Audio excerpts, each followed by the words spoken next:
Well, welcome to This Week in Global Development. I'm Kate Warren and delighted to be guest hosting this session live from COP30 in Belém, Brazil, where I am joined by two of our reporters, Ayenat Mersie and Chase-Lubitz, who have been covering the ground here in hot and balmy, sweaty Belém and bringing you insights from what's happening from all the negotiations and conversations happening within the official conference rooms as well as outside of them. So, Jesse, Ayenat, I am delighted to be joined with you in person here today. Thank you so much. It's nice to be here. So excited to be here. So, I think that it's a very fitting, and there's been a lot of, I think, criticism, controversy about choosing to host this very large convening, in the Amazon where there had to be some destruction to create the infrastructure for housing people here. I'd be curious to know what you're hearing from people now that they're here and seeing and experiencing it. I mean, one thing that I will note is that we are, experiencing heat while we're having many of these conversations. And I was part of a panel earlier this day. We're talking about extreme heat and its impacts on health. And I was joking, it was like an immersive experience. We're really feeling what we're talking about. So I think there's many people who do see, okay, there's value to be hosting these conversations in these places. There's a lot of indigenous communities been able to participate, but there's the obvious, hypocrisy that can come with the bringing thousands of people on planes into a place like this. So curious, just what has been the temperature that you've been hearing? Jesse, I'll start with you. Yeah, I think immersive experience is a great way to put it. The daily thunderstorms kind of breaking through the ceiling of the venue really shows, like we're very much in the climate that we're talking about. Um, I think I think there's a lot of value that I'm not even sure I expected from just like feeling uncomfortable while you're having these conversations and constantly needing air conditioning. It brings everything to a much more kind of real in a much more real sense to how important it is to figure all of this out. And I mean, people like I've talked to people who have gotten sick from just like how from the heat, it's a serious issue. Of course, it's the Amazon. It's hot. It's expected. We're not necessarily trying to change that, but I think it is something we didn't experience in Baku. It felt very contained, and hard to really visualize. And here it's very visceral. Yeah. And how about you? Yeah, it's been, I mean, of course, one major positive is that we do see a lot of indigenous people around, and there's a huge amount of participation. I mean, I can only compare it to Baku last year, but there are so many more indigenous groups. There are many more events. Seems like most panels include indigenous people in some way. And that's really by virtue of the fact that we're here in this space, which is a huge positive. But of course, there are other people who are saying, we're questioning the idea that COP30 is really carbon neutral. We can hear the hum of diesel generators kind of all the time. And we know there's been the road construction and things like that. So it'll be a question of whether there's anything long term positive that the city can get from it. And I know, for example, Global Methane Hub launched an organic waste recycling program for the city. And that was like in anticipation of COP, and that will be a lasting legacy after COP. So it'll be really interesting to follow what kind of organizations do that and make sure that they have a lasting positive footprint on the city as well. Yeah, I've heard people say that it's actually really highlighting the challenges of wanting to, develop a place and the being able to kind of try to do the tandem of economic growth and development and infrastructure along with sustainability. And it's been a kind of a testing ground of both the challenges and opportunities of that. I want to talk to you both about what you're covering and what you're reporting on, but I also want to acknowledge that for a lot of our global development audience, the climate world is a little bit outside of their sphere. This is my fifth COP, and historically we weren't always at COP covering it as part of global development, but now we know that climate really impacts everything about development. It intersects all of the issues that we cover, and so I want to play a little game of what's that acronym? Because that's something I've noticed is, every sector has their jargon, right? Their speak, and it can be a little, kind of exclusionary, I guess. But for our global development audience that's not here, that maybe is not in the weeds of climate, I want to just break down some of those as to help frame up our conversation. So Jesse, I'm going to put you on the spot here on some of these. I'm just pick a few that are pretty common right now, but the NDCs. Yeah, so this is a fun one because in the health world, we have NCDs, and a lot of people keep mixing that up. NDCs are nationally determined contributions. So they are every 5 years, all the countries that have signed on to the Paris Agreement have to show how their national ambitions are matching to the Paris Agreement. And then the idea was that all of these would be submitted in February, giving the Brazilian COP presidency time to work on a report and show that, okay, if you put all these ambitions together, we will stay or we won't stay below 1.5 degrees Celsius, which is the goal of the Paris Agreement. This year, obviously, that did not happen. We still don't have all of our NDCs. Many of them came in September, so the report that resulted is, not full. And this is a big problem for the conversations happening here at COP. We don't really know what the ambitions of these countries are. So yes, that's NDCs for you. All right, NDCs. So we got that one down. And sometimes people talk about NCDs and NDCs, and it really gets to be a tongue twister. So another one, NCQG. Okay, NCQG was the big acronym last year in Baku. That's the new collective quantified goal, and that's the finance goal that was meant to update the previous one at Copenhagen back in 2009. And that finance goal is basically $300 billion annually for developed countries to give to developing countries. And then a new one this year that I know you've written about a lot is TFFF. Yes, no one likes this. No one likes any of them. So the TFFF is the Tropical Forest Forever facility. And this is a plan that really came from the Brazilian the Brazilian government pushed this ahead. And the idea is to have a kind of a payment process for tropical forest countries to get paid for the forests that they preserve or conserve. And it's an investment fund. So it's been a little bit contentious because it's not just public money coming developed to developing. It's meant to be invested in high yield bonds from emerging markets, and that the countries that have invested are supposed to get the first payouts, and then the tropical forest countries kind of get what's left, and it's supposed to be about $4 per hectare. And so far, so good. It got about $5 billion in the first, actually last week, during the Leaders Summit. So we'll see how that goes. Yeah, and I think you kind of exclusive on some of the MDBs that are looking to invest in this. Maybe we can talk a little bit about that story just a minute. Yeah, so this is exciting and not something I think that the TFFF brain trust had expected necessarily. They were really looking at sovereign nations to put in the first investments up to $25 billion. But we learned yesterday that EBRD and AIIB, as well as actually EIB, more acronyms. Sorry. That's a bunch of different multilateral development banks are interested in giving money as well.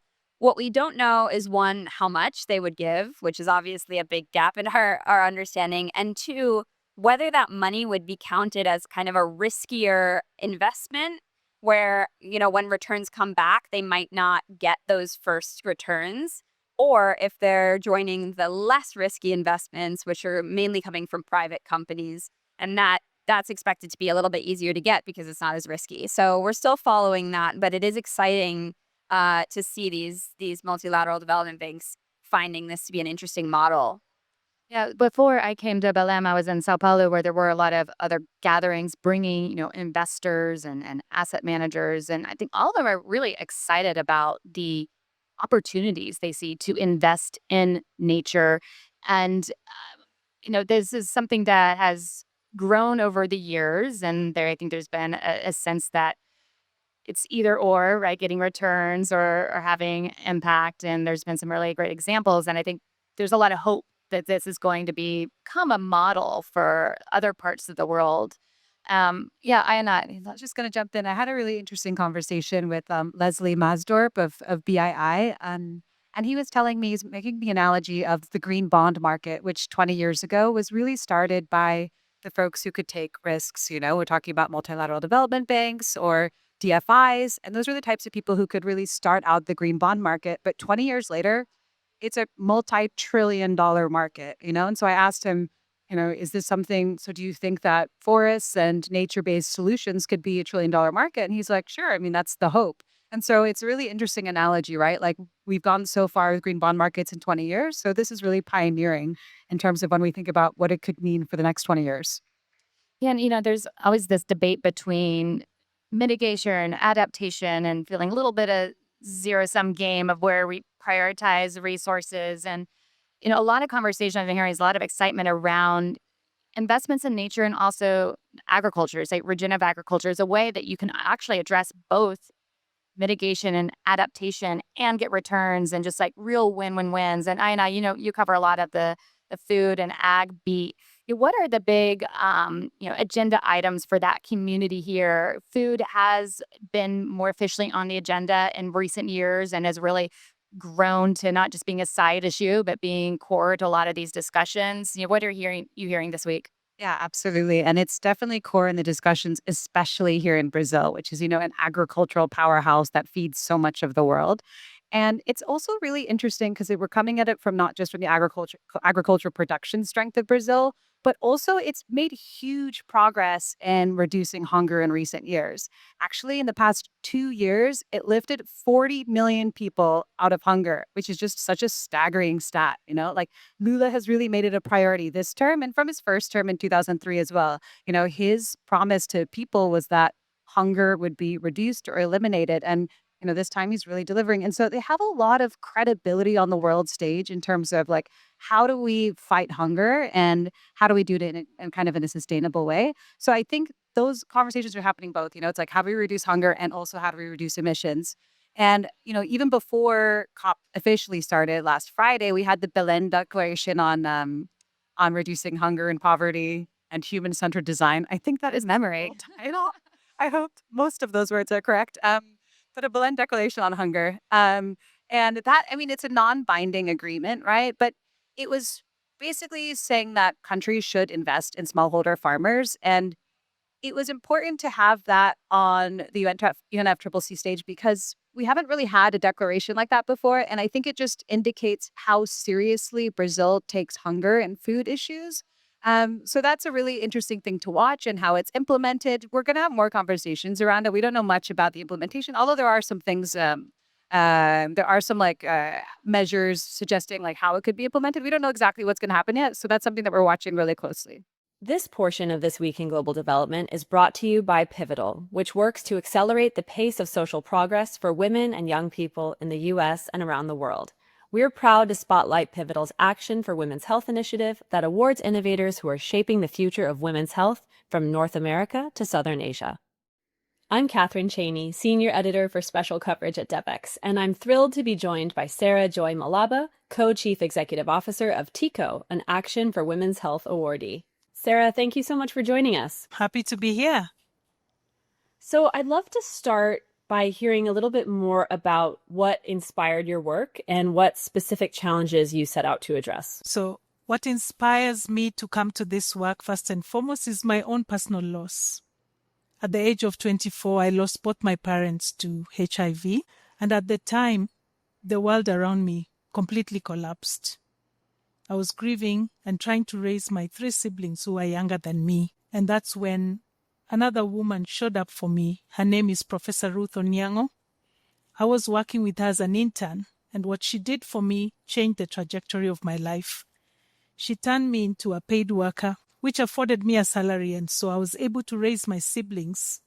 I think that my life would have turned out differently if it were not her showing up for me at that point in time. And so I spend my days as co-CEO of Tiko, leading our program strategy, making sure that I show up for girls in sub-Saharan Africa who face the triple threat of unintended pregnancy, HIV, and sexual violence. Tiko has been doing this for the last 10 years, but most recently added on the piece around addressing sexual and gender-based violence because data shows that it's the biggest driver of unintended pregnancy and new HIV infections among adolescent girls. I also know that technology is an important piece of your model, and I wonder if you can tell us what you've learned about the role of technology in building trust and reaching young women, especially women who might otherwise be left out of traditional health systems. That's a great question. And indeed, at Tiko, the type of adolescent girl and young woman that we reach is termed as the most vulnerable. They would be likely the most unaware about their sexual reproductive health needs, have the least access, and have no way to afford the critical care that they need. And this is a girl usually living in an informal settlement in an urban and peri-urban area of Africa where we work. So what technology does for her and how we think about technology is that it creates an ecosystem of service delivery that is closest to the girl. This girl that we work with and serve and impact doesn't need a phone to be a Tiko member and doesn't need internet or SMS access. What she can get is a card like this. It's a Tiko card that's a QR coded card that's unique to her. However, the ecosystem that we work with that includes community mobilizers, healthcare providers and clinics, and retailers need applications that are specific to them so that we can, for example, tell where was this girl found when she was mobilized and given information. Then she gets enrolled onto Tiko. Which service did she get because the provider will log on that service? Which redemption did she take and at which shop because the retailers will have a retailer app? But what does the technology does for us concurrently is that it records at real time what is going on with this girl.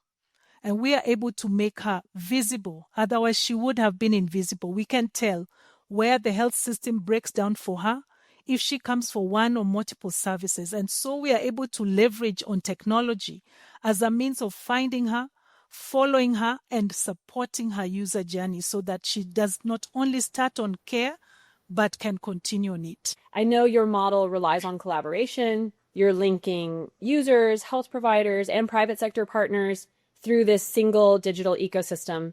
I wonder if you can share what makes these partnerships work and what lessons might other organizations take from your experience.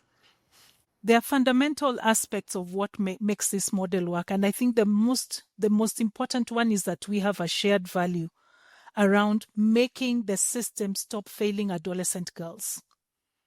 And by that, I mean that in this model, the partnership is committed to increasing awareness among adolescent girls around sexual reproductive health and their rights.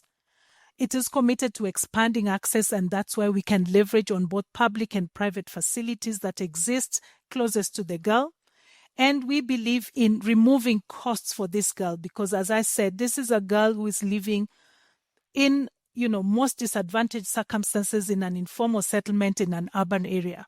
So it is important that the model accepts and enables her to access service at no cost to her. So that's the initial shared value. The second one is that our investments go directly into these communities, and the mobilizers that work with us, the clinics that work with us are on a pay-per-performance in a way that makes them to be able to deliver quality-assured, youth-friendly, stigma-free services to the adolescents that we serve. So collectively, we're able to strengthen that system that is closest to that girl and have a grassroots-driven approach. The last point really is around the fact that at Tiko, we don't duplicate, we leverage, we interconnect and make that system work. So this award comes at a really critical time for women's health. And I'd love to hear a bit more from you about what this award will allow you to do and how it will help you to better serve the communities you work with. We're early on in our journey of integrating gender-based violence prevention and management into the Tiko model. We have a lot of experience delivering contraceptive services and HIV services to adolescent girls. This investment is going to help us to refine the integration of sexual violence prevention and management into our work. What that means is that we will be able to take a more girl-centric, survivor-sensitive approach to this work. Secondly, because of how our model strengthens an existing ecosystem, we're going to be able to strengthen the community response to adolescent girls, making sure that we heighten understanding that sexual gender-based violence needs to become completely unacceptable, and making sure that communities themselves organize to have a response. Lastly, this investment is going to help us to strengthen the health system that includes both the public sector and the private sector, to be able to provide comprehensive support to girls who come in.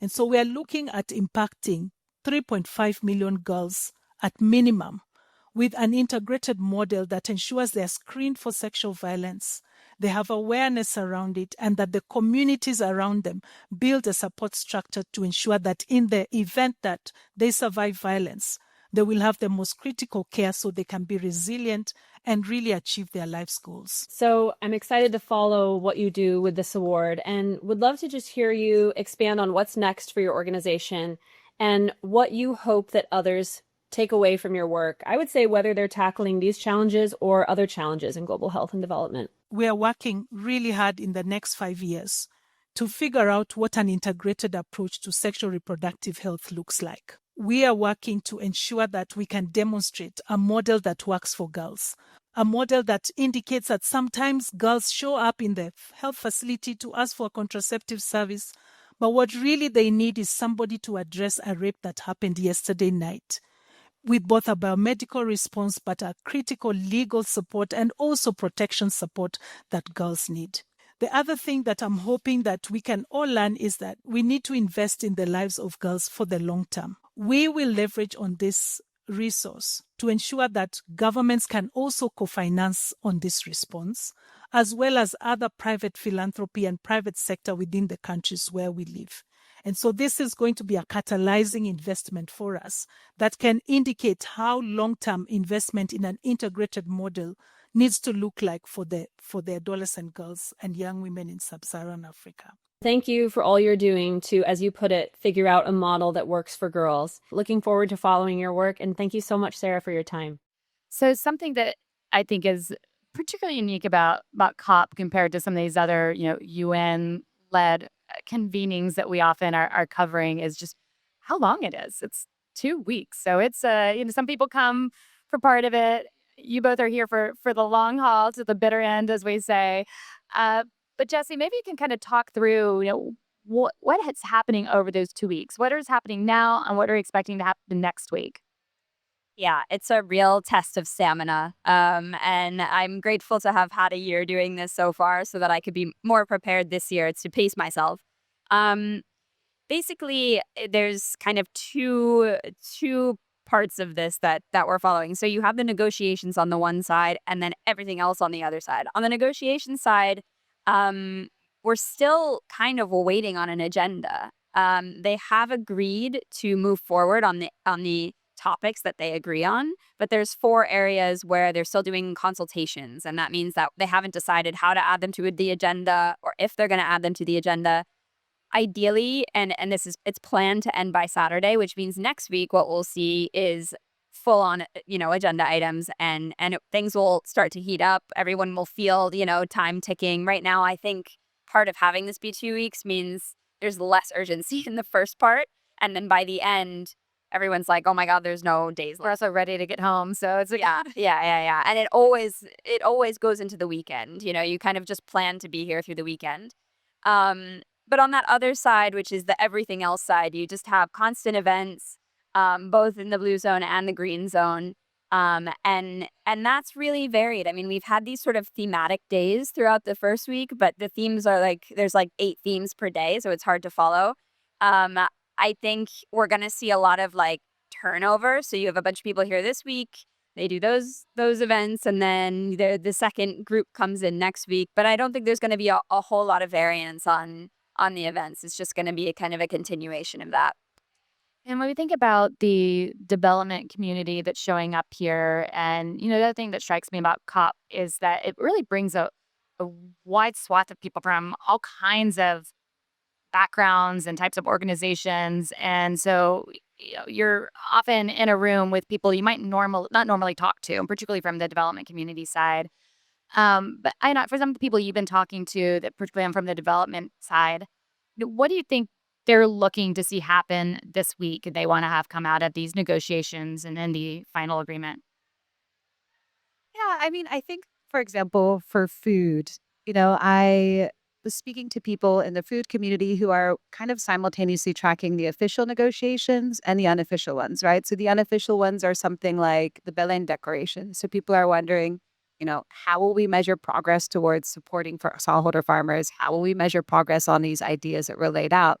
But there's also actually real hard negotiations on food, and that's the Sharm el Sheikh work plan or transition. I'm sorry for the, some combination of words. These titles they come up with, it's really We'll call it Sharm el Sheikh. And so that is much more slow going. And so the progress on some of the official UN negotiations, I think it's a little frustratingly slow for some folks. So they put a lot of faith in the parallel conversations that are happening.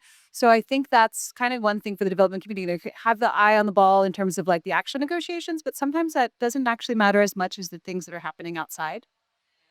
Just to add to that, I spoke with some public development banks who feel like this year is really their year because it's all about implementation. And they're like, okay, we get the money and we decide, the best use of it. And so I think because of that, we have this implementation idea. There's something for everyone in a way where different actors, especially in the development community, because, this is so much about developing countries and climate impacts in developing countries. They're saying, we can latch onto the health action plan, or we can latch onto the poverty, or we can latch onto adaptation. And it's giving a lot of people in the development community a way to kind of join this push. yeah. And also notably absent from these meetings is the U.S. government, right?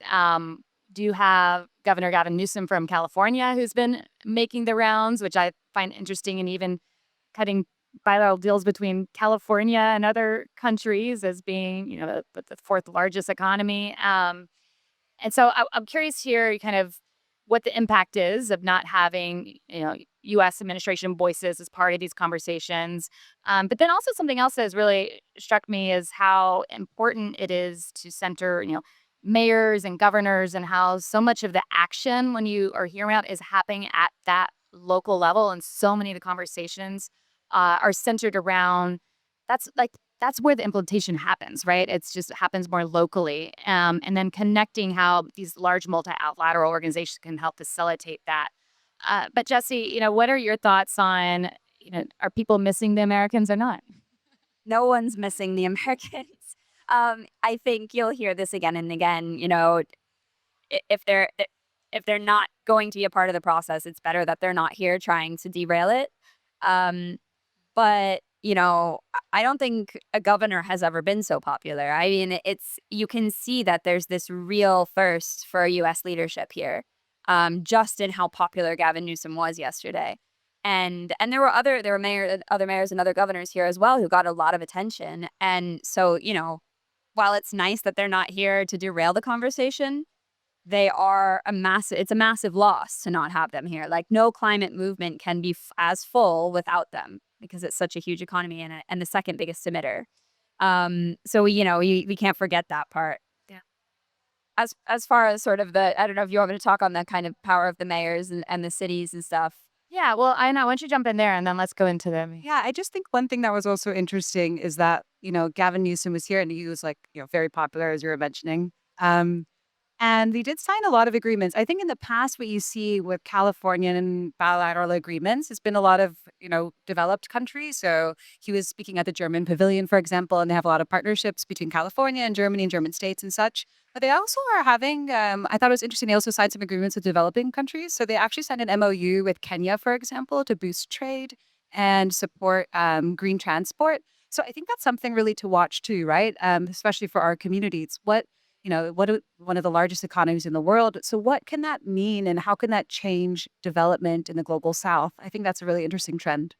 Yeah, I think that, often these COPs are about building, global consensus and seeing it move to, like, you don't need to get everyone to agree on something. So it is more this kind of bilateral or smaller, coalitions coming together, and being able to see a lot of momentum when you do it that way. And a lot of that is working with, mayors and governors. And so what are you seeing and hearing around that?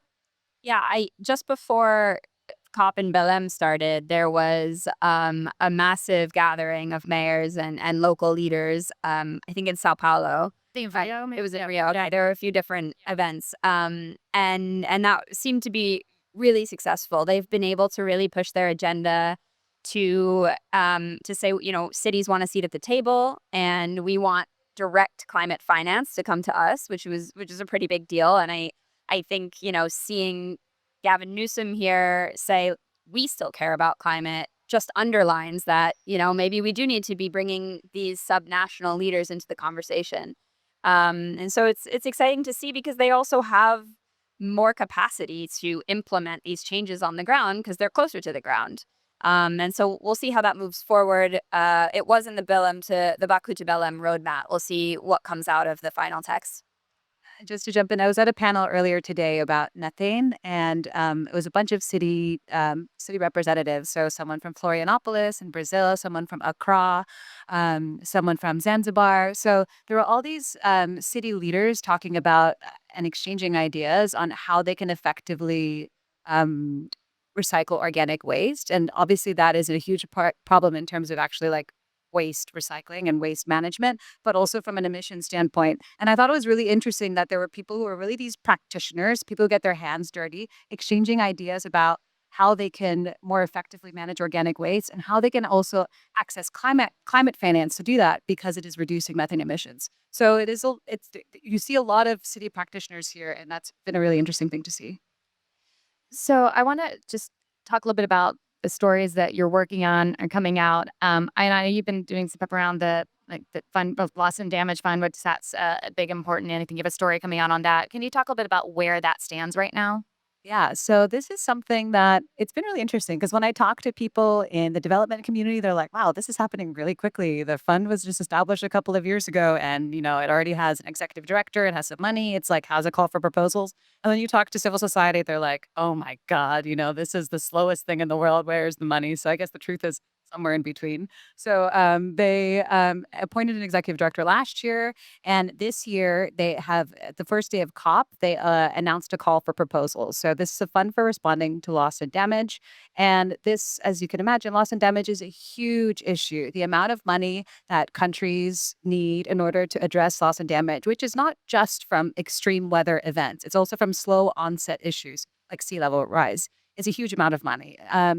And so this has been set up a couple of years ago, and it's right now capitalized only by voluntary contributions, which obviously means it's not very much. It's only around $800 million right now, 788, which is kind of a drop in the bucket. But what the fund decided to do and what the call for proposals was this week was that they were opening up a window for $250 million for developing countries vulnerable to climate change to apply to. And the proposals, you can start submitting proposals from December. They'll review them over the next 6 months. And so this is kind of like a trial run. This is the first time they'll be dispersing money, which they said they would do by the end of next year. So it's really something to watch how this develops. And I think a lot of countries who have contributed to the fund, France and Germany were the largest contributors, are probably watching it to see how successful it is, to see if they'll top up and what the future of it is. And I also got a little bit of insight as to how the fund will actually work because it's actually it's a fund that it's a fifth within World Bank. So like the adaptation fund or like GAFSB. So the secretariat is going to actually sit in DC within the World Bank. And it's the board. A lot of people have been saying it's Philippines-based, but it's actually not. It's the board that's Philippines-based. And the secretariat will be in DC. And it's going to be a really small team. They're trying to keep it to around 25 or 26 people total. So it's going to be a really small, lean team, never on 9 people so far. And they have the funds to start hiring next year. So I think it's a very exciting time for the fund. So I think over the next 6 months to a year, we're going to see a lot of updates as to how things are going. Yeah, that'll be interesting to watch. Jesse, what else are you looking out for? Yeah, so I am working on a story on critical minerals, in addition to the TFFF story that I talked about earlier, that the just transition is a huge part of the conversation here at COP30, and a lot of countries want critical minerals. Transition minerals is I think the term to use now.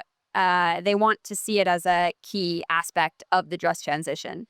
And I'm focused on how Brazil is handling this nationally because they have quite a lot of lithium deposits as well as some other transition minerals. When you have a mine near a small town, it's really harmful to that small town. At the same time, we need lithium for the renewable energy transition. But there's a lot of questions about how to do this better. It tends to be that the raw minerals are exported to the global north, and global north countries benefit more from that rather than, having the processing capacity within the countries that have the raw minerals. At the same time, you have a lot of development banks. The Brazilian Development Bank is actually supporting a lot of the mining exploration here in Brazil. So, it's one of those catch-22, those really interesting topics where you're not really sure which side to fall on all the time. You need the minerals, but you can't have the mines next to communities.